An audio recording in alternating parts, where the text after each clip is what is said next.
Right, let's talk about the Auditor General's report now, and it's not good news. The report released yesterday painted an even bleaker picture than previous years.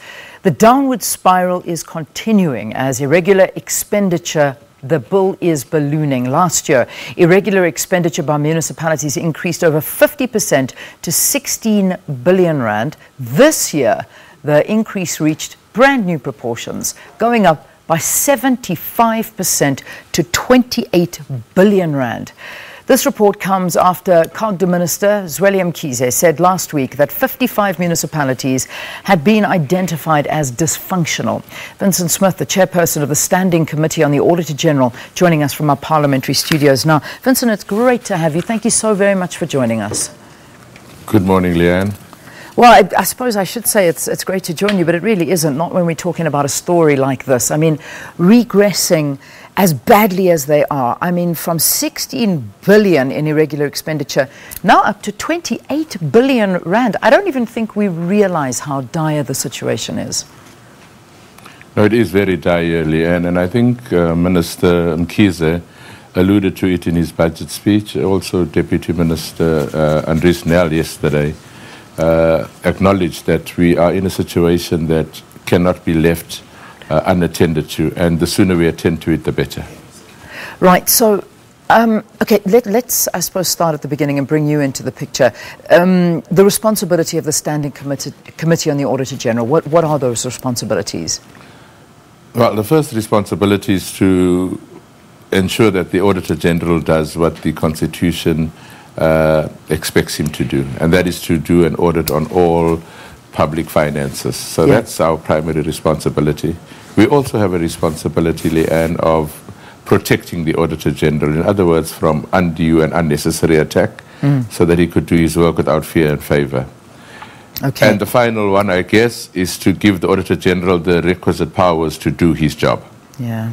You know, the Auditor General, with all due respect, is doing his job, but it feels like nobody is listening to him and no one is taking the Auditor General seriously. And I say this purely because he went on to say yesterday that all the advice that he has given these municipalities is not being implemented. And I imagine this is a very frustrating job, to audit this every single year and then just seeing it being deteriorated.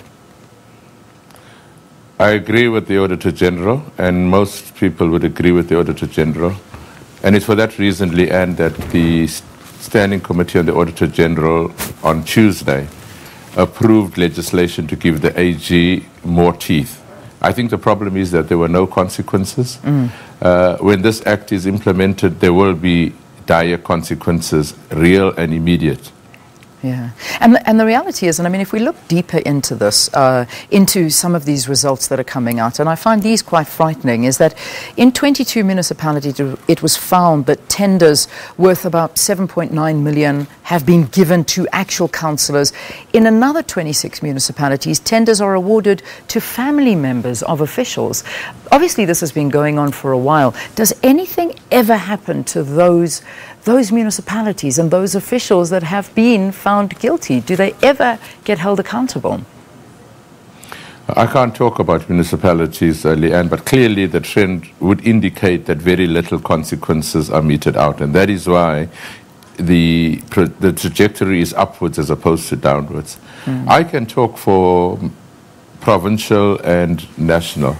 Very little, if any, action is taken against DGs who are ultimately accountable for the financial mismanagement that the Auditor General has reported over the years.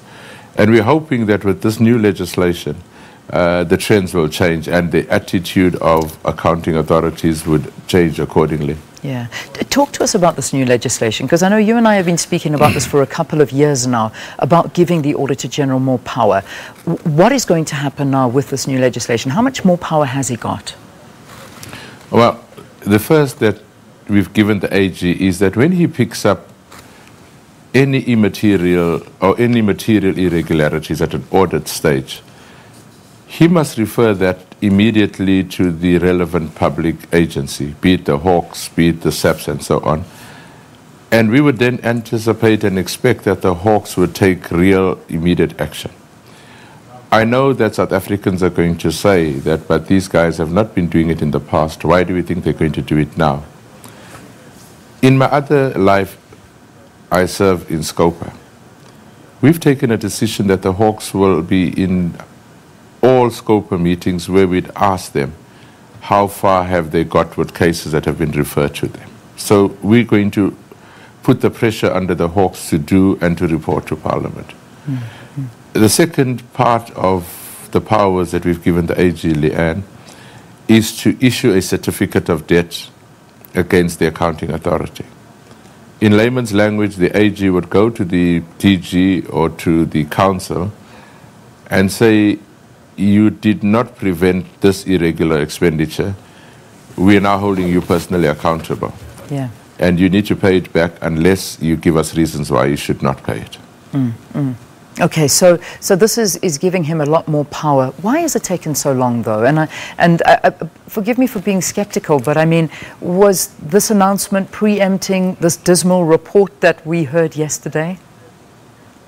No, Leanne, you'd recall that in 2016, when the AG was in that very same venue, raising the issues in the report of the 2014-15, I think, we said that we are no longer going to lament about what is happening, but we are going to do an assessment and change the law where necessary. So it's been 2 years in the making, and I'm happy to say that on Tuesday, we eventually finalized it, and in the next week we will take it to Parliament for ratification. Okay. My concern, and I think the concern of so many South Africans, is that we keep our attention at a national level and we keep looking at the governance of a national level. And yet in municipalities, this is where we really should be keeping our eye on, and they should be held accountable. We're in a country where children are drowning in pit toilets. I mean, firstly, they shouldn't be pit toilets, and most importantly, children should not be drowning in them. The education has gone to waste. People are living like no one should be living. And there is money, it is available, and yet it is being misused and misspent. What are we going to do? Have we lost our ethical and moral compass? I'm hoping we haven't, Leanne. And I'm hoping that we are able to, first of all, put the brakes on what is happening and reverse it as soon as possible. I agree with you that it's not about lack of money in local municipalities. Many municipalities return unspent funds year after year. So it's about the lack of capacity or just the inability or the political will that is lacking for municipalities to deliver services to our people. It can't be an excuse of money anymore. No, it certainly can't be. And I mean, I think just reading into this Auditor General's report, basically, in a nutshell, saying that municipalities have all regressed, it is a huge mess, and we as a country are going backwards, and that's not what you want to hear. Could we find ourselves in a situation, and many are speculating this, that Treasury could actually step in and start taking powers from some of these municipalities? Well, I think we should give Minister Zweli Mkhize and his team an opportunity to do what is necessary in terms of their interventions. And I think the political will is there now. And of course, we can't preempt what the outcome would be. But I think before Treasury steps in, the relevant department, being Cogta, needs to pay attention to it. And I do believe that they would be able to turn it around. All right. Thank you for talking to us, Vincent Smith. He, of course, is the chairperson of the Standing Committee on the Auditor General, giving the aftermath of the Auditor General's findings. And the findings were shocking yesterday. They really were, looking into municipalities and how they are faring. And just to remind you again, the increase has reached brand new proportions, going up by 75% to 28 billion rand. That is found to be irregular expenditure. So let's take a break here on the program. Ethics after this. Ethical